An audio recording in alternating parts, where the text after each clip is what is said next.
Bridge Builders by Rudyard Kipling. The least that Fenderson of the Public Works Department expected was a sight. He dreamed of a CSI. Indeed, his friends had told him that he deserved more. For 3 years, he had endured heat and cold, disappointment, discomfort, danger, and disease, with responsibility almost too top-heavy for one pair of shoulders. And day by day through that time, the great Kashi Bridge over the Ganges had grown under his charge. Now, in less than 3 months, if all went well, His Excellency the Viceroy would open the bridge in state, an archbishop would bless it, and the first trainload of soldiers would come over it, and there would be speeches. Fineless C.E. sat in his trolley on a construction line that ran along one of the main revetments, the huge stone-faced banks that flared away north and south for 3 miles on either side of the river, and permitted himself to think of the end with its approaches. His work was 1 mile and 3/4 in length, a Lottie's girder bridge truss with a fineless truss standing on 7 and 20 brick piers. Each one of those piers was 24 feet in diameter, capped with red agra stone and sunk 80 feet below the shifting sand of Ganges bed. Above them was a railway line 15 foot broad. Above that again a cart road of 18 feet, flanked with footpaths. At either end rose towers of red brick, loophole for musketry and piers for big guns, and the ramp of the road was being pushed forward to their haunches. The raw earth and ends were crawling and alive with hundreds upon hundreds of tiny asses climbing out of the yawning. Borrow pit below was sackfuls of stuff, and the hot afternoon air was filled with the noise of hoes, the rattle of the driver's sticks, and the swish and roll down of the dirt. The river was very low, and on the dazzling white sand between the 3 center piers stood squat cribs of railway snapers, filled within and doored without mud to support the last of the girders, as those were riveted up. In the little deep water left by the drought, an overhead crane traveled to and fro along its spile pier, jerking sections of iron into place, snorting and backing and grunting as an elephant grunts in the timber yard.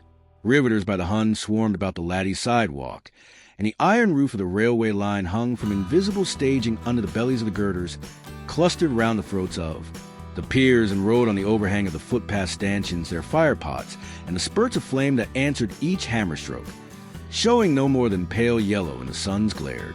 East and west and north and south, the construction trains rattled and shrieked, up and down the embankments. The pile chucks of brown and white stone banging behind them till the sideboards were unpinned, and with a roar under grumble, a few thousand tons more material were flung out to hold the river in place. C.E. turned on his trolley and looked over. The face of the country that he had changed for 7 miles around looked back on the humming village of 5,000 workmen, upstream and dam, along the vista of spurs and sand, across the river to the far piers, lessening the haze, overhead to the guard towers, and only he knew how strong those were, and with a sigh of contentment saw that his work was good. There stood his bridge before him in the sunlight, lacking only a few weeks' work on the girders of the 3 middle piers. His bridge raw and ugly as original sin, but pucker permanent to endure when all memory of the builder, yea, even the splendid fenless and truss has perished. Practically the thing was done. Hitchcock, his assistant, cantered along the line on a little switch-tailed cabriolet pony, who through long practice could have trotted securely over trestle, and nodded to his cheek, all but said he with a smile, "I've been thinking about it." The senior answered, "Not half a bad job for 2 men, is it?" 1.5. Gad, what a group of cab I was when I came on the works. Hitchcock felt very old in the crowded experiences of the past 3 years that had taught him power and responsibility. "You were rather a cult," said Fenderson. "I wonder how you'll like going back to office work when this job's over." "I shall hate it," said the young man. And as he went on, his eye followed Pendles's, and he muttered, "Isn't it damned good? I think we'll go up the service together." Fine said to himself, "You're too good a youngster to waste on another man. Cab, thou as assistant, thou personal assistant, and at similar, thou shalt be if any credit comes to me out of the business." Indeed, the burden of the work had fallen altogether on Fineless and his assistant, the young man whom he had chosen because of his rawness to break to his own needs. There were labor contractors by the 1/200 fitters, and riveters European borrowed from the railway. workshops with perhaps 20 white and half-caste subordinates to direct under direction the bevies of workmen.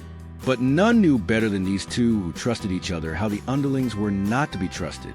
They've been tried many times in sudden crisis, by slipping of booms, by breaking of tackle, failure of cranes, and the wrath of the river. But no stress had brought to light any man among men whom Fenderson and Hitchcock would have honored by working as remorselessly as they worked themselves. Finalists thought it over from the beginning, the months of office work.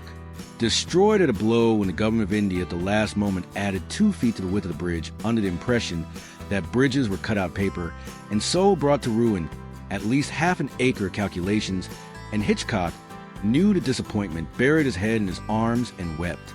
The heartbreaking delays over filling of the contracts in England, the futile correspondences hinting at great wealth of commissions, if only one rather doubtful consignment were passed, the war that followed the refusal, the careful, polite obstruction at the other end that followed the war, till young Hitchcock, putting 1 month's leave to another month, and borrowing 10 days from Fenderson, spent his poor little savings a year in a wild dash to London, and there, as his own tongue asserted in the later, consignments proved, put the fear of God into a man so great that he feared only Parliament, and said so till Hitchcock wrought with him across his own dinner table, and he feared the Cashy Bridge and all who spoke in its name. Then there was a caller that came the night to the village by the bridge works, and after the cholera smoked the small box, the fever they had always with them. Hitchcock had been appointed a magistrate of the 3rd class, with whipping powers for the better government of the community, and finalists watched him wield his powers temperately, learning what to overlook and what to look after. It was a long, long reverie, and it covered storm, sudden freshes, death in every manner and shape, violent and awful rage against. Red tape, half frenzy of mind that knows it should be busy on other things, drought, sanitation, finance, birth, wedding, burial, and riot in the village of 20 wearing castes. Argument, expostulation, persuasion, and the blank despair that a man goes to bed upon, thankful that his rifle is all in, pieces in the gun case.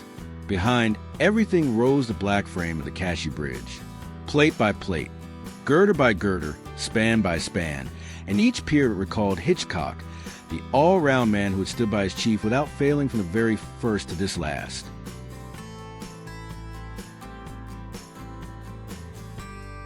So the bridge was 2 men's work, unless one counted Peru, as Peru certainly counted himself. He was Alaska, a car from Bosa, familiar with every port between Rockhampton and London, who had risen to the rank of Sarund on the British India boats, but wearing a routine musters and clean clothes, had thrown up the service and gone inland, where men of his caliber were sure of employment, for his knowledge of tackle and the handling of heavy weights.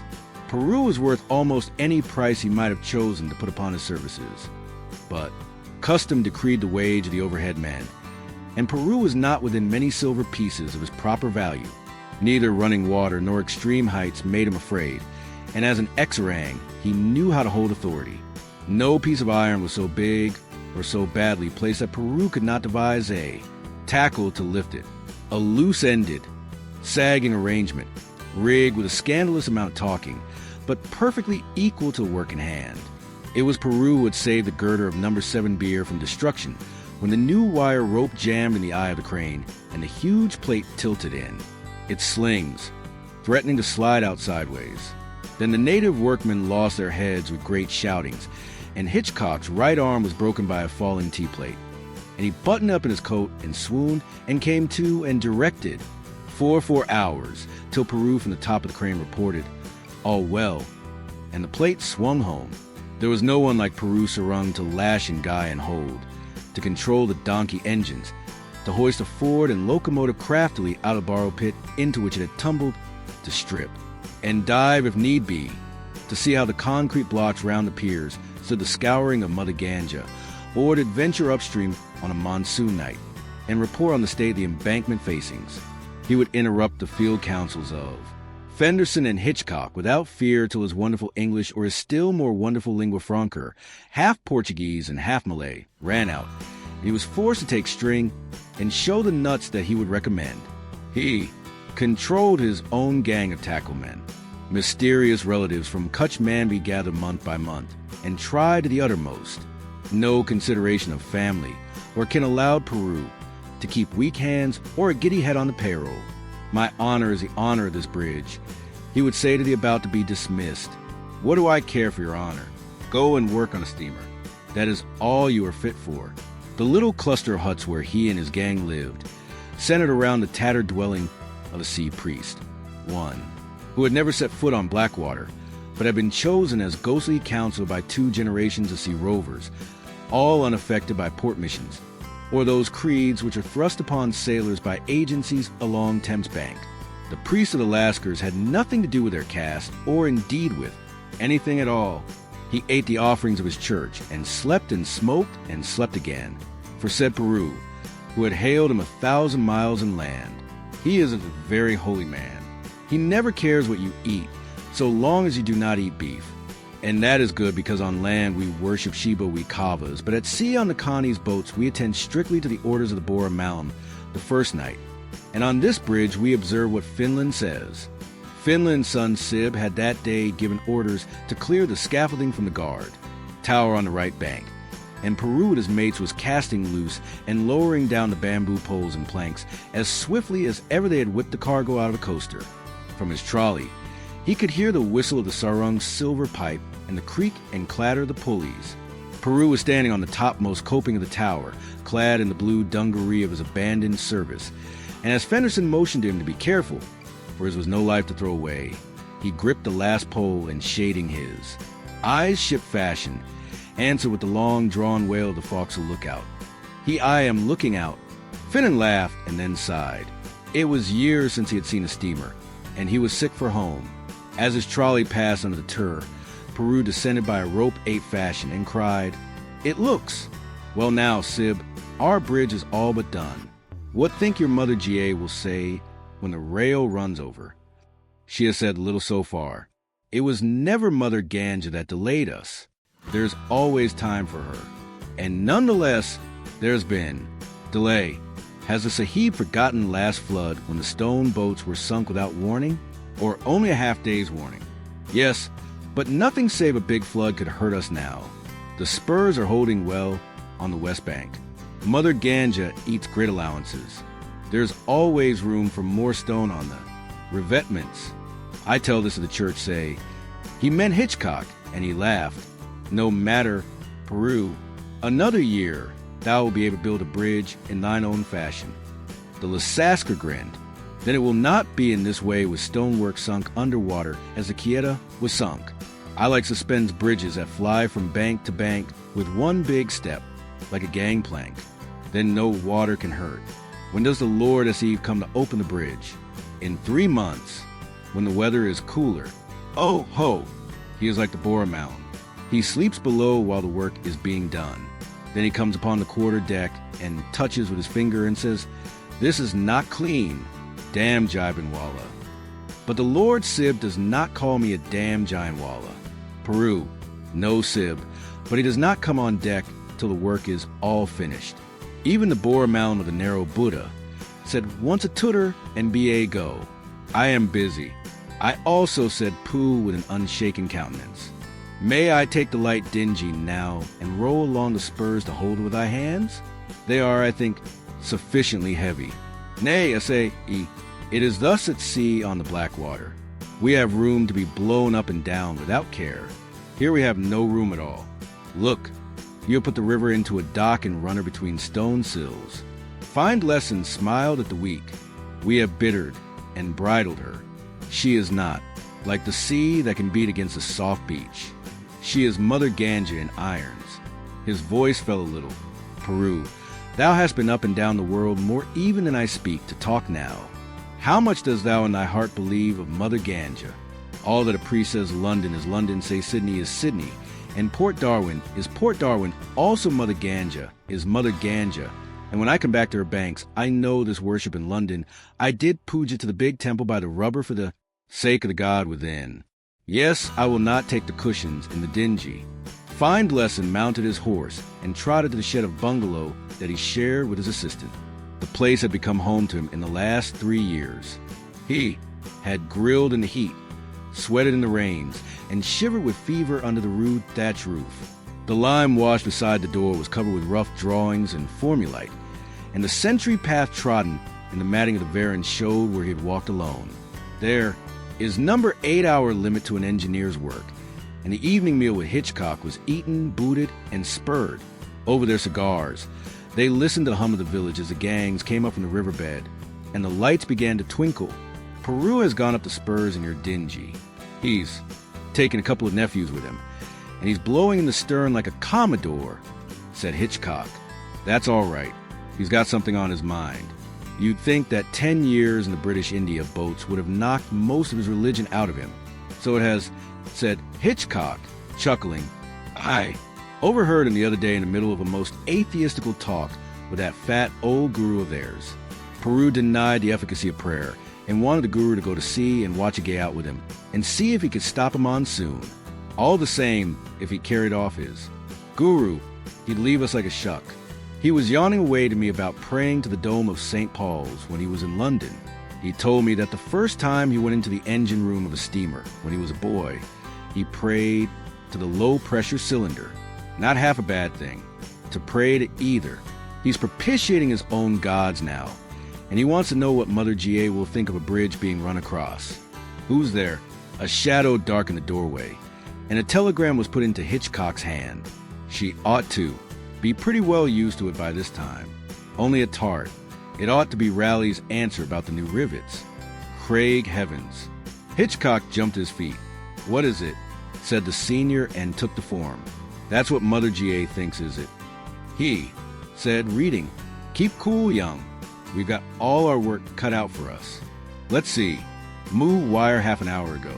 Floods on the ram gun. Look out. Well, that gives us 129 and a half of the flood to reach Malabar-Gant in 716 and a half to lat. Say, 15 hours before it comes down to us. Curse that hill-fed sewer of a Mangunja or Findless. This is 2 months before anything could have been expected, and the left bank is littered up with stuff still 2 full months before the time. That's why it comes. I've only known Indian rivers for 5 and 20 years, and I don't pretend to understand. Here comes another turf. Find open the telegram. Cocker this time from the Ganges Canal. Heavy rains here bad. He might have saved the last word. Well, we don't want to know anymore. We got to work the gangs all night and clean up the riverbed. You'll take the east bank and work out to meet me in the middle. Get everything that floats below the bridge. We shall have quite enough rivercraft coming down the drift anyhow, without letting the stone boats around the piers. What have you got on the east bank that needs looking after? Pontoon. One big pontoon with the overhead crane on it. A tether overhead crane on the mended pontoon with the cart road rivets from 20 to 23 piers, 2 construction lines, and a turning spurt. The pile work must take its chance, said Hitchcock. All right, roll up everything you can lay hands on. We'll give the gang 15 minutes more to eat their grub. Close to the veranda stood a big knight, gong, never used except for flood or fire in the village. Hitchcock had called for a fresh horse and was off to the side of the bridge when Findless took the cloth-bound stick and smoked with a rubbing stroke that brings out the full thunder of the metal, long before the last rumble ceased. Every night gong in the village had taken up the warning. To these were added the hoarse screaming of conches in the little temples, the throbbing of drums and tom-toms, and from European quarters where the rivers lived, McCartney's bugle, A, weapon of offense on Sundays and festivals, braided desperately calling the stables. Engine after engine, toiling home along the spurs at the end of her day's work, whistled in answer, till the whistles were answered from a far bank. Then the big gong thundered thrice for a sign that it was flood and not fire.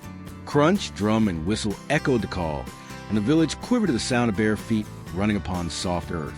The order in all cases was to stand by the day's work and wait instructions. The gangs poured by in the dusk, men stopping to knot a loincloth or fasten sandal. Gang foremen shouting to their subordinates as they ran, or paused by the tool-issue sheds for bars and mattocks. Locomotives creeping down their tracks wheeled deep in the crowd, till the brown torrent disappeared into the dusk of the riverbed, raced over the pile. Work swarmed along the lattices, clustered by the cranes, and stood still. each man in his place. Then the troubled beating of the gong carried the order to take up everything and bear it beyond high water mark. And the flare lamps broke out by the hundred between the webs of dull iron as the riveters began a night's work, racing against the flood that was to come. The girders of 3 centipers, those that stood on the cribs, were all but in position. They needed just as many rivets as could be driven into them, for the blood would assuredly wash out their supports, and the ironwork would settle down on the caps of stone if they were not blocked at the ends. 100 crowbars strained at the sleepers of the temporary line that fed the unfinished piers. It was heaved up in lengths, loaded into trucks, and backed up the bank beyond flood, leveled by the groaning locomotives. The tool sheds on the sands melted away before the attack of shouting armors, and with them went the stacked ranks of government stores, iron-bound boxes of rivets, pliers, cutters, duplicate parts of the riveting machines, spare pumps, and chains. The big crane would be the last to be shifted, for she was hoisting all the heavy stuff up to the main structure of the bridge. The concrete blocks on the fleet of stone boats were dropped overside where there was any depth of water to guard the piers, and the empty boats themselves were pulled under the bridge downstream. It was here that Peru's pipes shrilled gladdest, for the first stroke of the big gong had brought the dingy back at racing speed, and Peru and his people were stripped to the waist, working for the honor and credit which are better than life. "I knew she would speak," he cried. "I knew, but the telegraph gives us good warning. O sons of unthinkable, begetting children of unspeakable shame, we are here for the look of the thing." It was 2 feet of rope prayed at the ends, and it did wonders as Parral leaped from gunwale gunwale, shouting the language of the sea. Findless was more trouble for the stone boats than anything else. McCartney, with his gangs, was blocking up the ends of the 3 doubtful spans. But boats adrift that the flood chance to be a high one might endanger the girders, and there was a very fleet in the shrunken channel. Get them behind the swell of the guard. "Dog," he shouted down at Peru, "it will be dead water there. Get them below the bridge." AKA very good. "I know we are mooring them with wire rope," was the answer. "Hey, listen to the say, he is working hard." From across the river came an almost continuous whistling of locomotives backed by the rumble of stone. Hitchcock at the last minute was spending a few hundred more chucks of Terra stone in reinforcing his spurs and embankments. "The bridge challenges Mother Ganga," said Peru with a laugh. "But when she talks, I know whose voice will be the loudest." For hours the naked men worked, screaming and shouting under the lights. It was a hot, moonless night. The end of it was darkened by clouds and a sudden squall that made Fenderson very grave. "She moves," said Peru, "just before the dawn. Mother Ganga is awake here." He dipped his hand over the side of a boat, and the current mumbled on it. A little wave hit the side of a pier with a crisp slap. 6 hours before her time, said Findless, mopping his borrowed savagely. "Now we can't depend on anything. We better clear all hands out of the riverbed again." The big gong beat, and a second time there was a rushing of naked feet on earth and ringing iron. The clatter of tools ceased. In the silence, men heard the dry yawn of water crawling over thirsty sand. Foreman after foreman shouted to find Listen, who had posted himself by the guard tower that his section of the riverbed had been cleaned out, and when the last voice dropped, Findless hurried over the bridge till the iron plating of the permanent way gave place to the temporary plank walk over the 3 center piers, and there he met Hitchcock. "Oh, clear your side," said Fenlison. The whisper rang in the box of Laddie's work. "Yes, and the East Channel's filling now. We're utterly out of our reckoning. When is this thing down on us?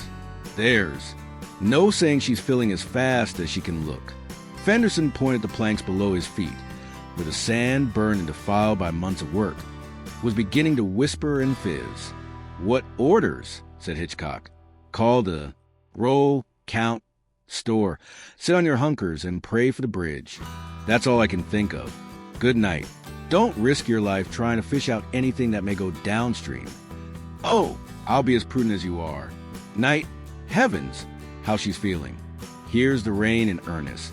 Findlesson picked his way back to his bank, sweeping the last of McCutney's rivers before him. The gangs had spread themselves along the embankments, regardless of the cold rain of the dorm, and there they waited for the flood. Only Peru kept his men together behind. The swell of the guard tower, where the stone boats lay, tied fore and after with horses, wire rope, and chains. A shrill wail ran along the line, growing to a yell, half fear and half wonder. The face of the river whitened from bank to bank between the stone facings, and the faraway spurs went out in spouts of foam. Mother Gur had come bank high in haste, and a wall of chocolate-teckled water was her messenger. There was a shriek above the roar of the water, the complaint of the spans coming down on their blocks as the cribs were, whirled out from under their bells. The stone boats groaned and ground each other in the eddy that swung around the abutment, and their clumsy masts rose higher and higher against the dim skyline. Before she was shut between these walls, we knew what she would do. Now she is thus cramped. God only knows what she will do, said Pa, watching the furious turmoil around the guard tower. O'erhead, fight, then fight hard, for it is thus that a woman wears herself out. But Mother Ga would not fight as Peru desired. After the first downstream plunge, there came no more walls of water, but the river lifted herself bodily as a snake when she drinks in midsummer, plucking and fingering along the revetments and banking up behind the piers, till even Fenderson began to recalculate the strength of his work. When day came, the village gasped.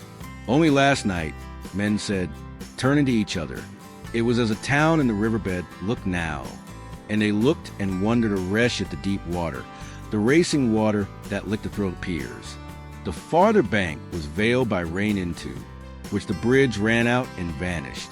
The spurs upstream were marked by no more than eddies and spoutings, and downstream the pent river, once freed of her guidelines, had spread like a sea to the horizon, then hurried by, rolling in the water, dead men and oxen together, with here and there a patch of thatched roof that melted when it touched the pier. Big flood, said Peru, and Fineless nodded. It was as big a flood as he had any wish to watch. His bridge would stand what was upon her now, but not very much more. And if by any of 1,000, chances there happened to be a weakness in the embankments, Mother Git would carry his honor to the sea with the other raffle. Worst of all, there was nothing to do except to sit still, and Fineless sat still under his mackintosh, till his helmet became pulp on his head, and his boots were over ankle and mare. He took no count of time, for the river was marking the hours inch by inch and foot by foot along the embankment, and he listened numb and hungry to the straining of the stone, boats, the hollow thunder under the piers, and the 100 noises that make the full note of a flood. Once a dripping servant brought him food, but he could not eat, and once he thought that he heard a faint toot from a locomotive across the river, and then he smiled.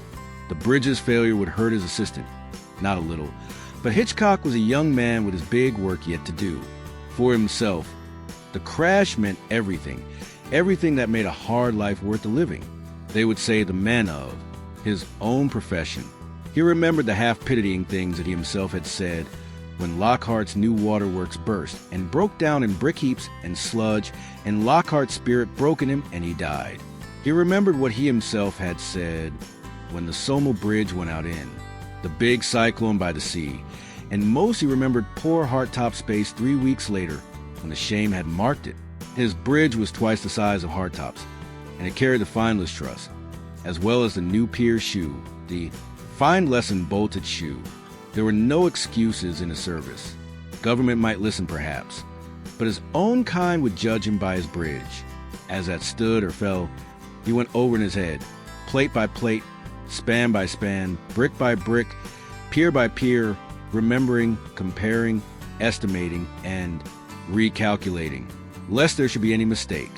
And through the long hours and through the flights of formulae that danced and wheeled before him, a cold fear would come to pinch his heart.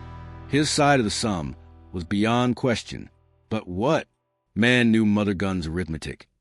Even as he was making all sure by the multiplication table, the river might be scooping a pothole to the very bottom of any one of those 80-feet piers that carried his reputation.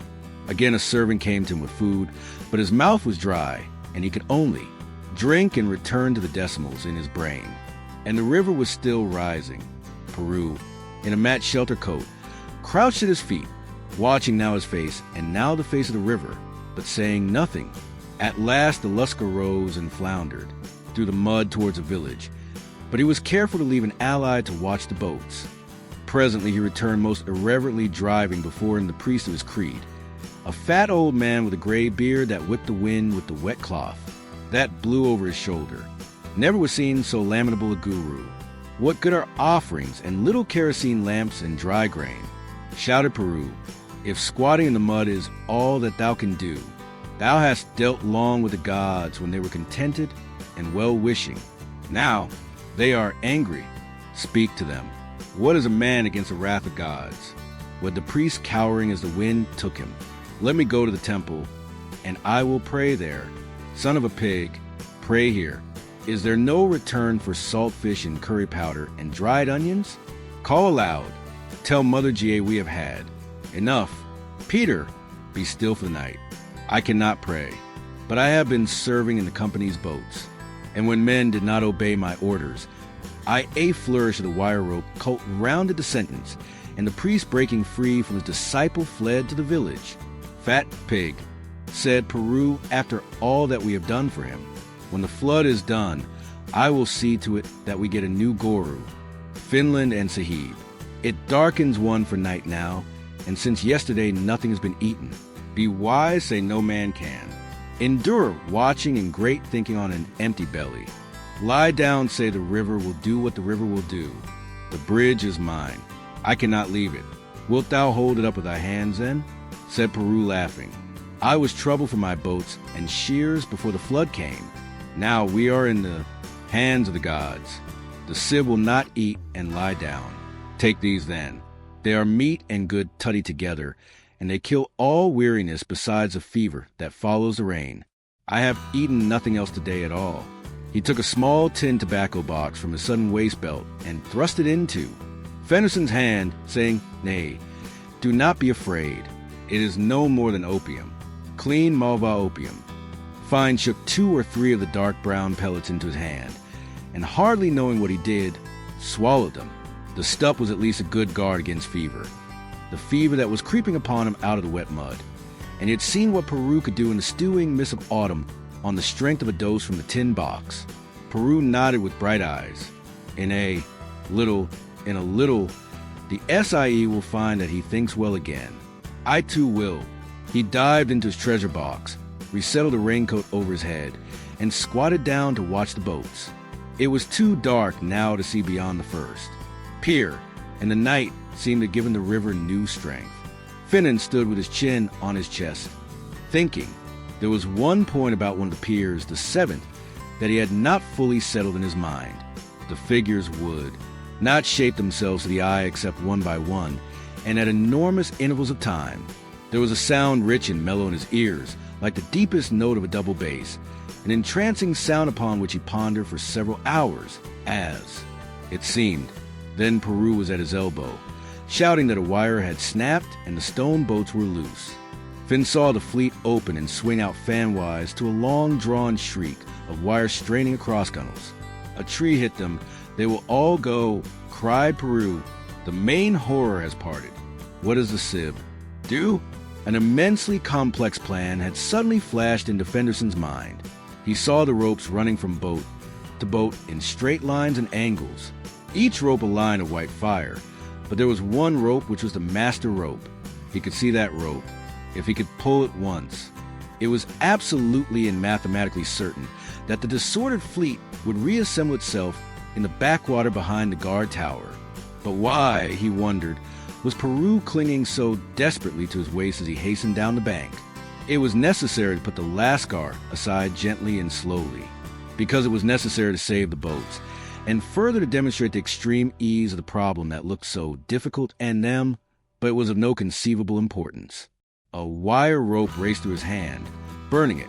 The high bank disappeared, and with it all the slowly dispersing factors of the problem.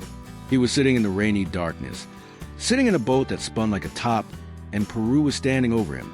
I had forgotten, said the laser slowly, that to those fasting and unused, the opium is worse than any wine.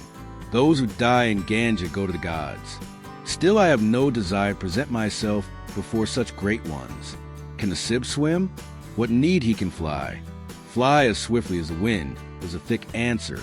He is mad, muttered Peru under his breath, and he threw me aside like a bundle of dung cakes.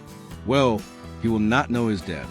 The boat cannot live an hour here, even if she strike nothing. It is not good to look at death with a clear eye. He refreshed himself again from the tin. Box squatted down in the buffles of the reeling, pegged, and stitched crop, staring to the midst of the nothing that was there. A warm drowsiness crept over Fineless, the chief engineer, whose duty was with his bridge. The heavy raindrops struck him with 1,000 tingling little thrills, and the weight of all time since time was made hung heavy on his eyelids. He thought and perceived that he was perfectly secure, for the water was so solid that a man could surely step out upon it, and standing still with his legs apart to keep his balance.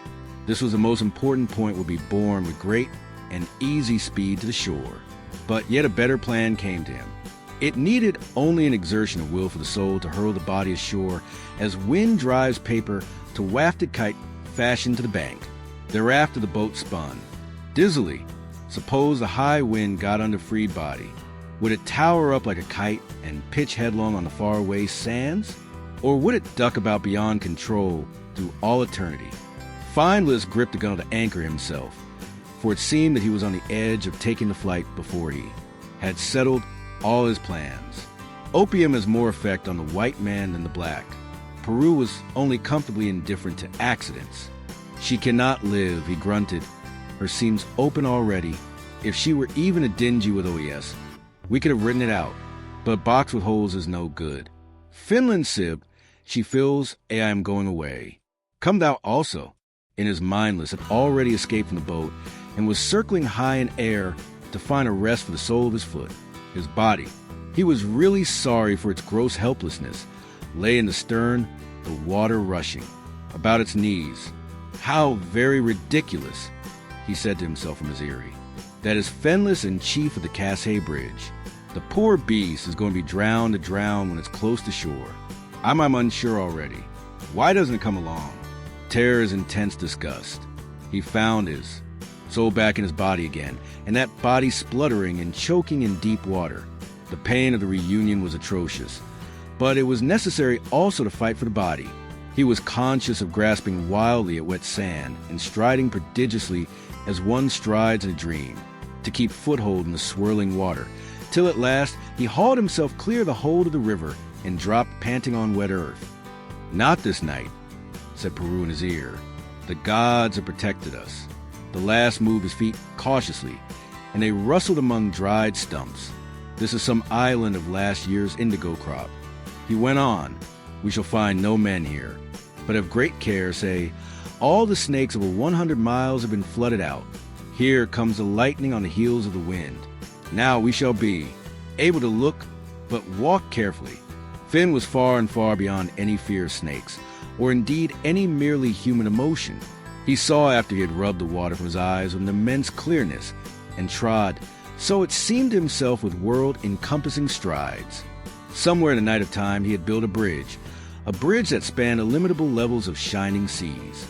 But the deluge had swept it away, leaving this one island under heaven for a fine lesson and a companion. Sole survivors of the breed of man, an incessant lightning forked and blew, showed all that there was to be seen on the little patch in the flood. A clump of thorn, a clump of swaying, creaking bamboos, and a gray Nile people overshadowing a Hindu shrine from whose dome floated a tattered red flag. The holy man, whose summer resting place it was, had long since abandoned it, and the weather had broken the red, daubed image of his god.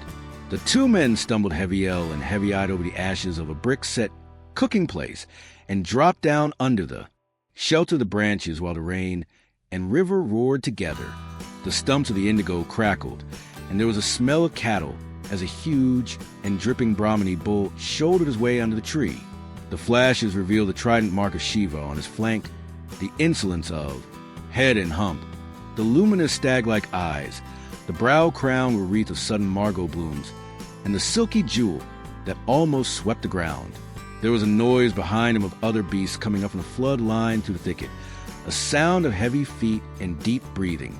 Here be more besides ourselves, said Fineless, his head against a tree, looking through half-shut eyes, wholly at ease.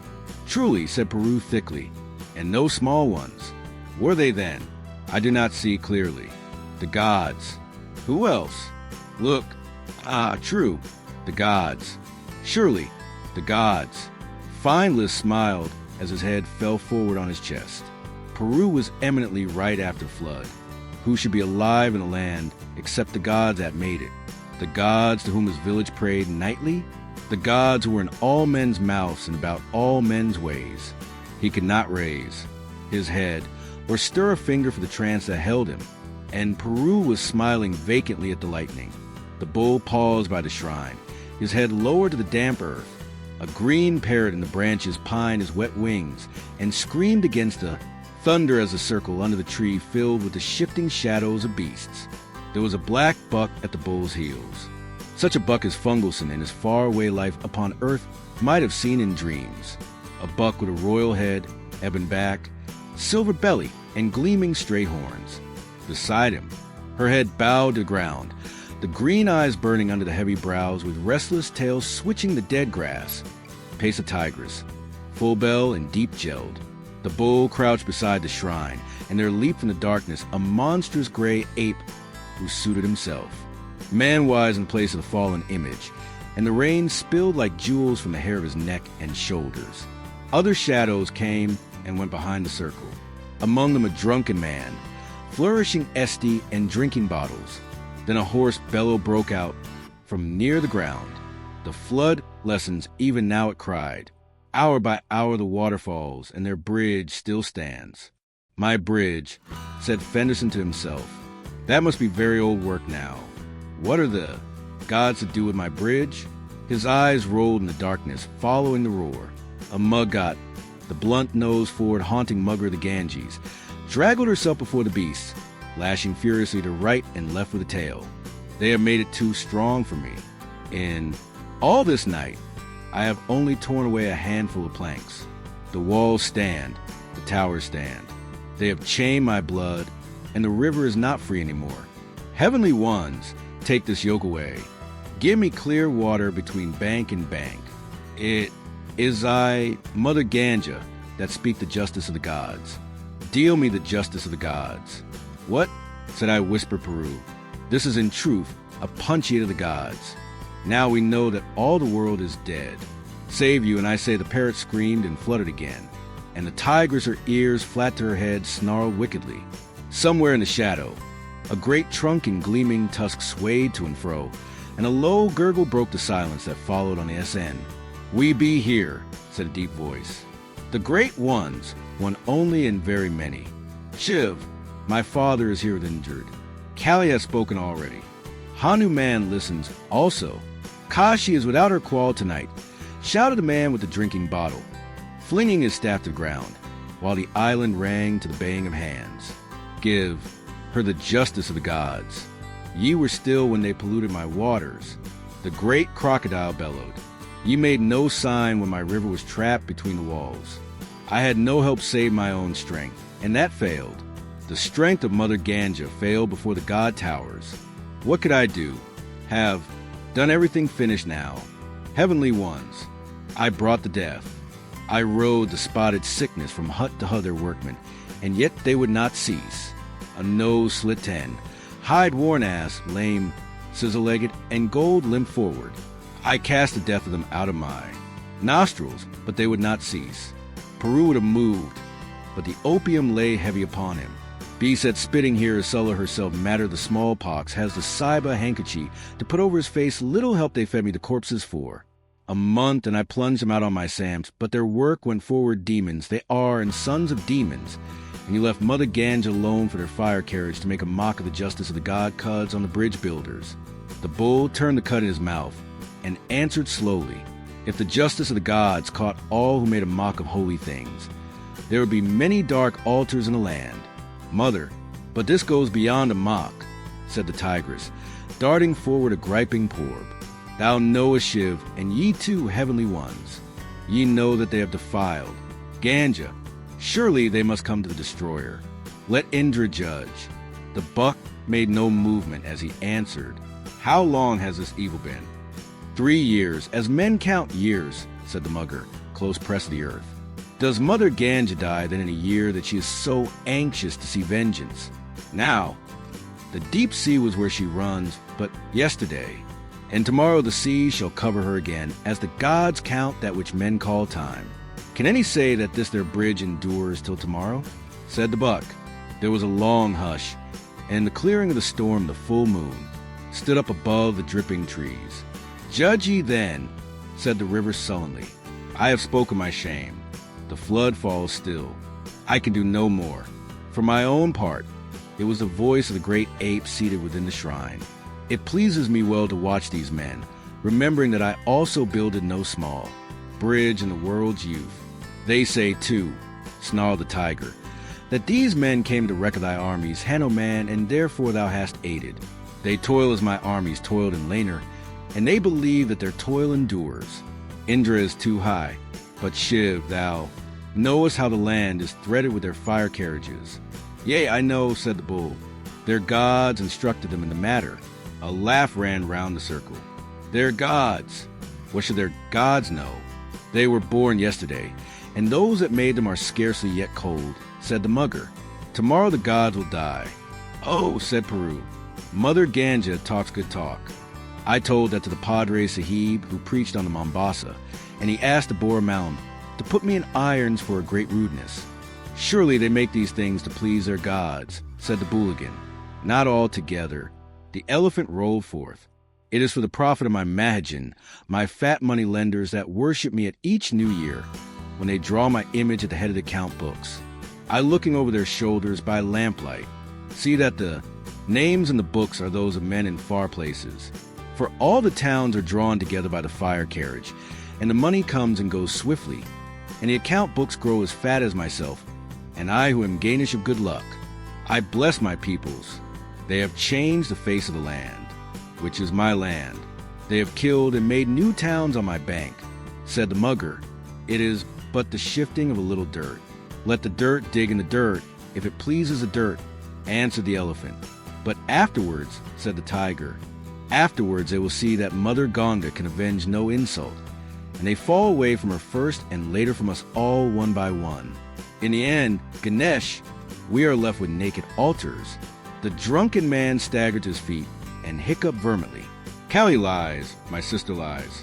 Also this, my stick is a quell of Kashik, and he keeps tally of my pilgrims. When the time comes to worship by, and it is always time, the fire carriages move one by one, and each bears 1,000 pilgrims. They do not come afoot anymore, but are rolling upon wheels, and my honor is increased. Ganga, I have seen thy bed at Parad Black with the pilgrims, said the ape, leaning forward, and but for fire carriage, they would have come slowly and in fewer numbers. Remember they come to me always, by when on thickly, by day and night. They pray to me, all the common people in the fields and the roads. Who is McBan today? What talk is this of changing faiths? Is my star KW of Kashi for nothing? He keeps the tally, and he says that never were so many altars as today, and the fire carriage serves them well. Byron am I Byron of the common people, and the cheapest of the heavenly ones today. Also my staff says, peace thou low double bull, the worship of the schools is mine. And they talk very wisely, asking whether I be one or many, as is a delight of my people and ye. Know what I am, Carly, my wife, thou knowest also. Yea, I know, said the tigress with lowered head. Greater am I than Gunja, also, for ye know who move the minds of men that they should count ye holy among the rivers who die in that water. Ye know how men say, come to us without punishment. And Gunja knows that the fire carriage is borne to her scores upon scores of such anxious ones. And Carly knows that she has held her cheapest festivals among the pilgrimages that are fed by the fire carriage, who smoked at Puri under the image there are thousands in a day and a night, and bound the sickness to the wheels of the fire carriages, so that it ran from one end of the land to the other. Who but Carly, before the fire carriage came? It was a heavy toil. The fire carriages have served thee well, mother of death. But I speak for mine own altars, who am not Byron of the common folk, but Shiv. Men go to and fro, making words and telling talk of strange gods, and I listen. Fate follows faith among my people in the schools, and I have no anger. For when all words are said and the new talk is ended to Shiv, men return at the last. True, It is true, murmured Hanuman. To SH and to the others mother they return.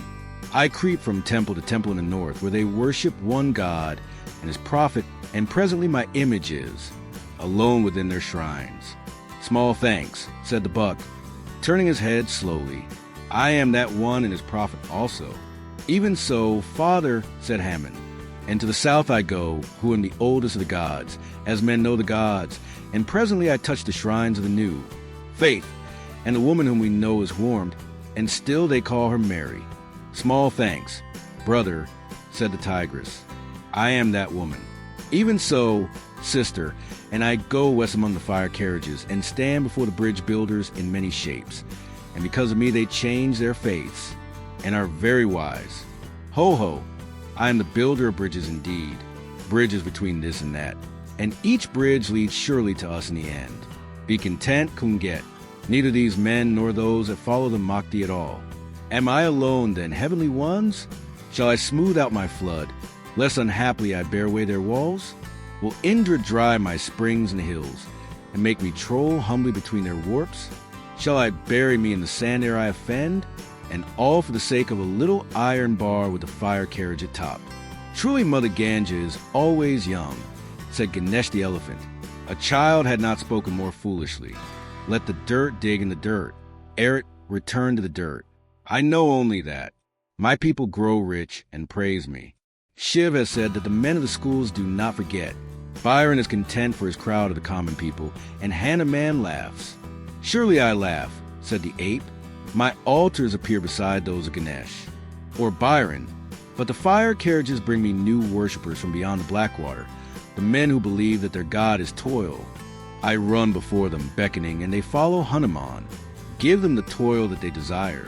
Then, said the river, make a bar across my flood, and throw the water back upon the bridge. Once thou was strong and lanker, Hanuman stoop and lift my bed. Who gives life can take life. The ape scratched in the mud with a long forefinger. And yet, who would profit by the killing? Very many would die. That came up from the water a snatch of a love song, such as the boys sing when they watch their cattle in the noon heats of late spring. The parrot screamed joyously, sidling along his branch with lowered head, as the song grew louder and in a patch of clear moonlight stood revealed a young herd, the darling of the gopis, the idol of dreaming maids and of mothers there. Children are born, Krishna, the well-beloved. He stooped to knot up his long W, but hair, and the parrot fluttered to his shoulder. Fleeting and singing and flaying hiccup Byron. Those make thee late for the council, brother.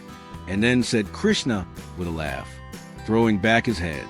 He can do little without me or karma here. He pawn-led the parrot's plumage and laughed again. What is this sitting and talking together? I heard Mother Ga roaring in the dark, and so came quickly from a hot where I lay warm. And what have you done to karma, that he is so wet and silent? And what is Mother Ga here? Are the heavens full, that she must come paddling in the mud beastwise? A karma. Oh, what do they do? Ganga has prayed for a vengeance on the bridge builders, and Carrie is with her. Now, she bids Hanuman whelm the bridge that her honor may be made great. Cried the parrot, I waited here knowing that thou would come, O my master. And the heavenly one said nothing. Did Ganga and the mother of sorrows I taught them? Did none speak for my people? Nay, said Ganesh, moving uneasily from foot to foot. I said it was but dirt at play, and why should we stamp it flat? I was content to let them toil. Well content, said Hanuman. What had I to do with Gun's anger? Said the bull. I am Byron of the common folk, and this my staff is Gotwal of all Kashi. I spoke for the common people. Thou the young god's eyes sparkled. Am I not the first of the gods in their mouths today? Returned Bayon unabashed. For the sake of the common people, I said very many wise things which I have now forgotten, but this my stopped. Krishna turned impatiently, saw the mugger at his feet, and kneeling, slipped an arm around the cold neck. Mother, he said gently, get thee to thy flood again. The matter is not for thee. What harm shall thy honor take of this live dirt? Thou hast given them their fields new year after year, and by thy flood they are made strong. They come all to be at the last. What need to slay them now? Have pity, mother, for a little, and it is only for a little. If it be only for a little, the slow beast began. Are they gods? And Krishna returned with a laugh, his eyes looking into the dull eyes of the river. Be certain that it is only for a little. The heavenly ones have heard thee, and presently justice will be done. Go now, mother, to the flood again. Men and cattle are thick on the waters. The banks fall, the villages melt because of thee. But the bridge stands. The mugger turned grunting into the undergrowth as Krishna rose. It is ended, said the tigress viciously. There is no more justice from the heavenly ones. Ye have made shame and sport of Ganja, who ask no more than a puscore lives of my people who lie under the leaf roofs of the village yonder, of the young girls and the young men who sing to them in the dark, of the child that will be born next morning, of that which was begotten tonight, said Krishna. And when all is done, what profit? Tomorrow sees them at work. Ivy swept the bridge out from end to end. They would begin anew, hear me. Byron is drunk always. Hanuman mocks his people with new riddles. Nay, but they're very old ones. The ape said, laughing, Shiv hears the talk of the schools and the dreams of the holy men. Ganesh thinks only of his traders, but I live with these my people, asking for no gifts, and so receiving them hourly. And very tender art thou thy people, said the tigress. They are my own. The old women dream of me turning in their sleep. The maids look and listen for me when they go to fill their lotus by the river. I walk by the young man, waited without the gates at dusk, and I call over my shoulder to the white beards. Ye, no heavenly ones, but I alone of us all walk upon the earth continually, and have no pleasure in our heavens, so long as a green blade springs here, where there are two voices at twilight in the standing crops. Wise are ye, but ye live far off, forgetting whence ye came. So do I not forget, and the fire carriage feeds your shrines, ye say, and the fire carriages bring 1,000 pilgrims, wherever 10 came in the old years. True, that is true today, but tomorrow they are dead, brother, said Ganesh. Peace, said the bull, as Hanuman leaned forward again. And tomorrow, beloved, what a tomorrow! This only a new word, creeping from mouth to mouth among the common folk. A word that neither man nor God can lay hold of. An evil word, a little lazy word, among the common folk, saying, and none know who set that word afoot, that they weary of ye heavenly ones. The gods laughed together softly. And then, beloved, they said, and to cover that we are in, my people will bring to thee Shiv and to thee Ganesh at first greater offerings, and a louder noise of worship. But the word has gone abroad, and after they will pay fewer dues to your fat brines. Next they will forget your altars, but so slowly that no man can say how this forgetfulness began. I knew I spoke this also, but they would not hear, said the tigress. We should have slain. We should have slain. It is too late now. Ye should have slain at the beginning, when the men from across the water had taught our folk nothing. Now my people see their work, and go away thinking. They do not think of the heavenly ones altogether. They think of the fire carriage and the other things that the bridge builders have done. And when your priests thrust forward hands, asking alms, they give a little unwillingly. That is a beginning among 1 or 2 or 5 or 10. For I moving among my people know what is in their hearts. And the end, gesture the gods, what shall the end be? Said Ganesh, the end shall be as it was in the beginning. Oh, slothful son of Shiv, the flame shall die upon the altars, and the prayer upon the tongue till ye become little gods again. Gods of the jungle, names the hunters of rats, and nooses of dogs whisper in the thicket and among the caves. Rag gods, pot godlings of the tree, and the village marked as you were at the beginning. That is the end, Ganesh, for thee, and for Byron the common people. It is very far away. Granted, Byron, also it is a lie. Many women have kissed Krishna.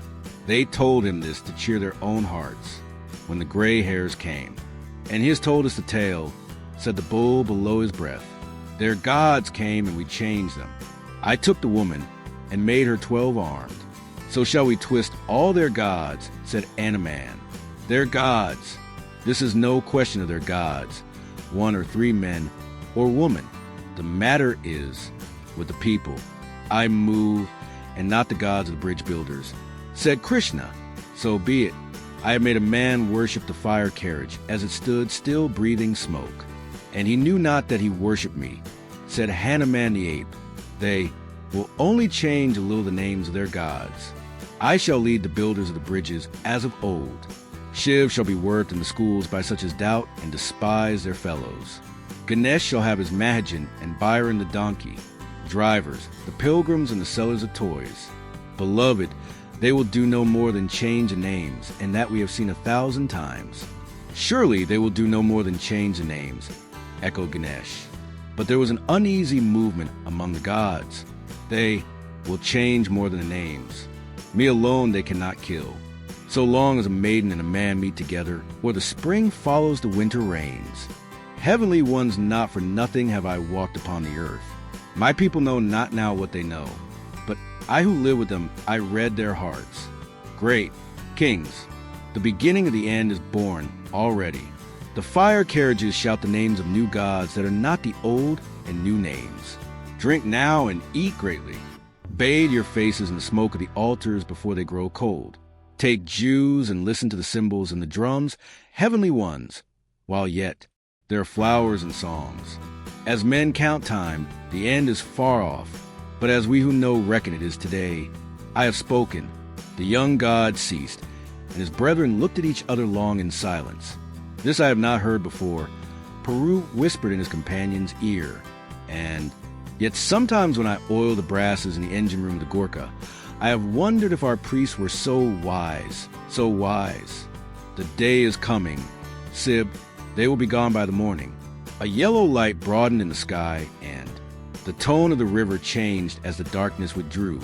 Suddenly the elephant trumpeted aloud, as though man had goat him.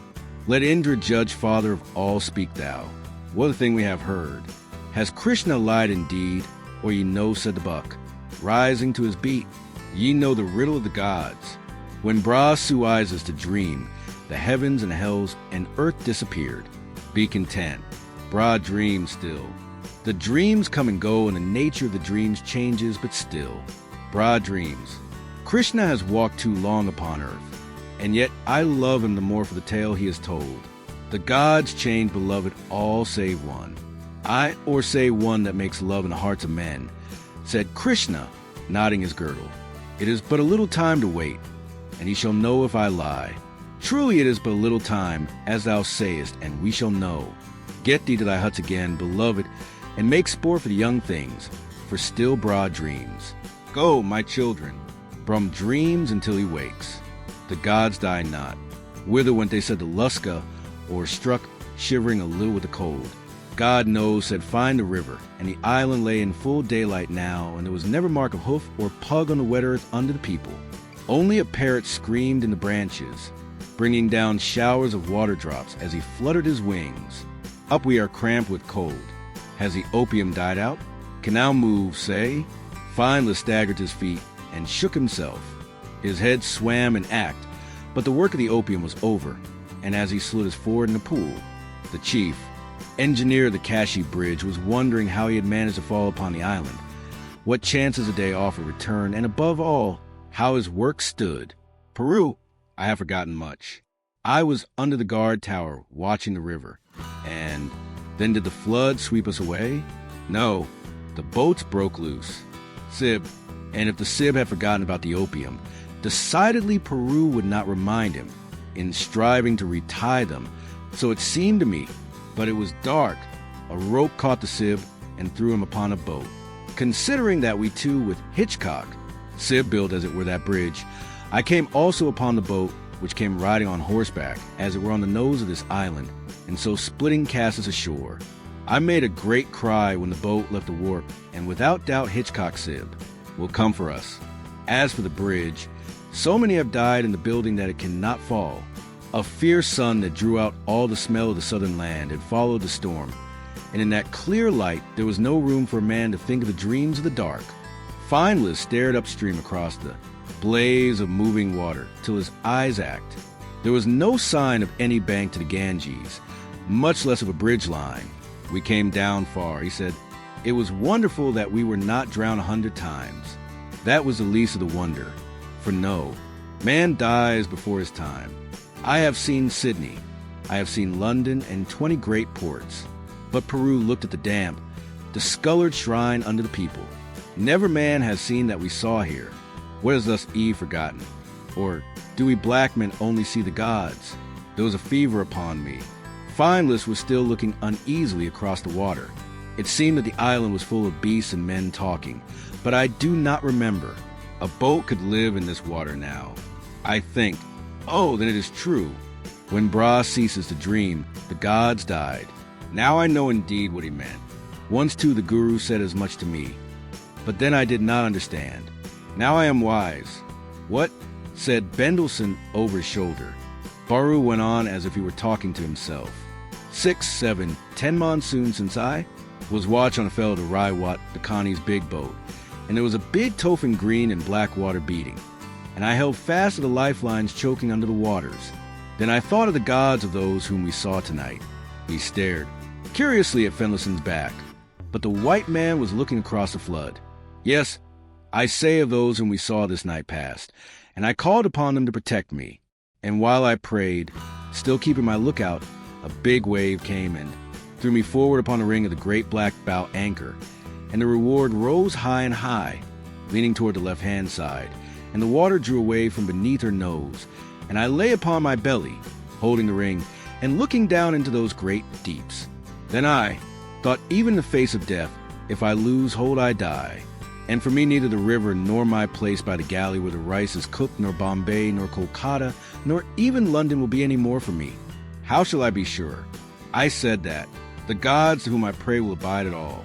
This I thought, and the reward dropped her nose as a hammer falls, and all the sea came in, and slid me backwards along the voxel, and over the break of the voxel, and I very badly bruised my shin against the donkey engine. But I did not die, and I have seen the gods. They are good for live men, but for the dead, they have spoken themselves. Therefore, when I come to the village, I will beat the Guru for talking riddles which are no riddles. When Bra ceases to dream, the gods go. Look upstream. The light blinds as the smoke yonder.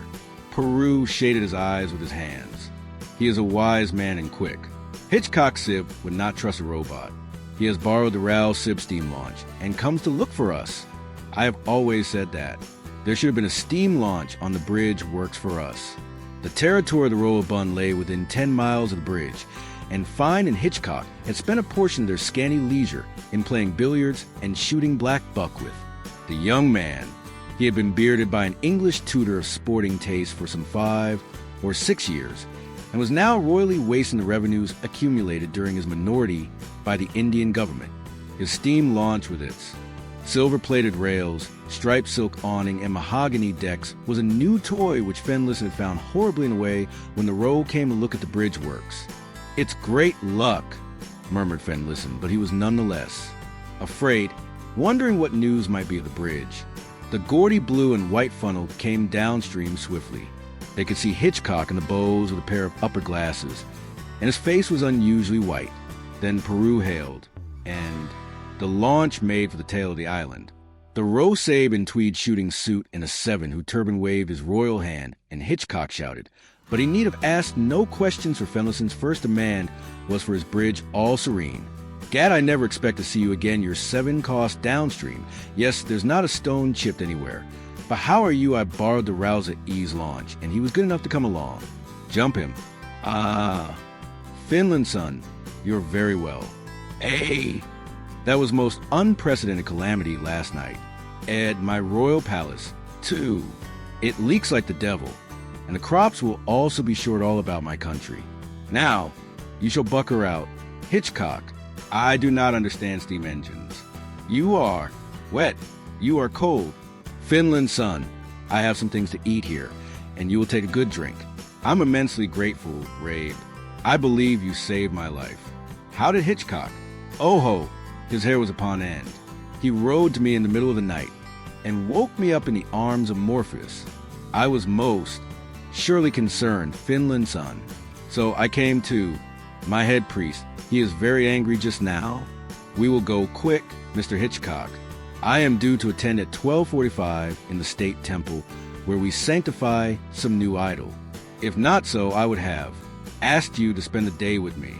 They are damned, these religious ceremonies. Finland's and Peru, well known to the crew, had possessed himself of the inlaid wheel and was taking the launch carefully upstream. But while he steered, he was in his mind handling two feet of partially untwisted wire rope, and the back upon which he beat was the back of his guru, End of the Bridge Builders by Rudyard Kipling.